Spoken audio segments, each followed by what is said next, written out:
তৃতীয় শ্রেণীতে রয়েছি, হলো বাংলা।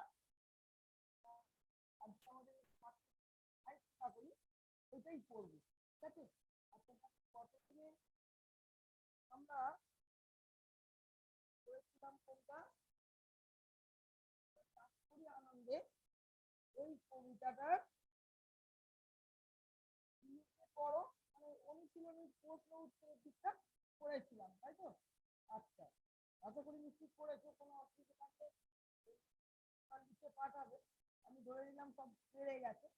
এই জন্য আজকে আমরা নতুন গল্প পড়ব। তোমরা 12 পাতায় দেখো,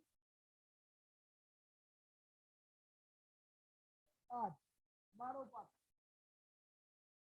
দেখো, এই গল্পটা আমরা পড়বো। ভালো গল্প, একটা শিক্ষামূলক গল্প। এখন আমরা দুটো ছবি দেখতে পাচ্ছি, একজন বাবু ছবি বুট করা, আর একজন ধুতি পাঞ্জাবি করা লোক রয়েছে, আর একটা রেলগাড়ি ছবি আমরা দেখতে পাচ্ছি। ঠিক আছে, আমরা গল্পটা পড়ি, তাহলেই বোঝা যাবে। আজকে আমরা গল্পটাই ভালো করে পড়বো, এর পরের দিনে আমরা এই গল্পের প্রশ্ন উত্তর করবো। হ্যাঁ, দেখো কি করে দিই। বলছে কারমাটার রেল স্টেশন, ট্রেন থেকে নামলেন একজন বাঙালি ডাক্তার।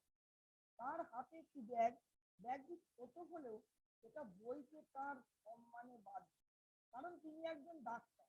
তাই তিনি চিৎকার করে কুলির খোঁজ করতে লাগলেন। কিছুক্ষণের মধ্যে একজন কুলি এসে হাজির।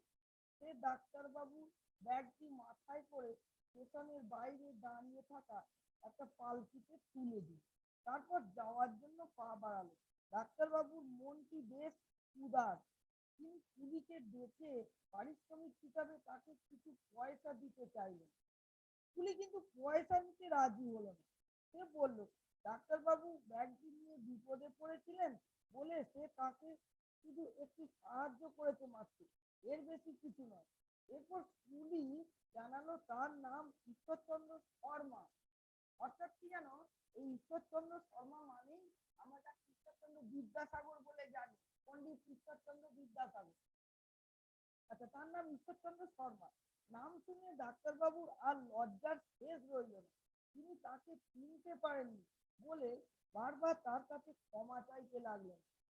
এই ঘটনা থেকে ডাক্তারবাবুর এমন শিক্ষা হলো, সেদিন থেকে নিজের সমস্ত কাজ নিজের হাতে করবেন বলে প্রতিজ্ঞা করলেন। দেখো, তাহলে আমরাও একটা শিক্ষা পেলাম এই গল্পের মাধ্যমে। আর তোমরা দেখো, এই শব্দার্থটাও করবে, এই অব্দি আমি পড়া দিলাম, শুধু ওই 12 পাতা গোটা গল্পটা। এই যে রেল স্টেশন, ব্যাগ কি, সম্মানে বড়, এইসব শব্দার্থ গুলো করবে।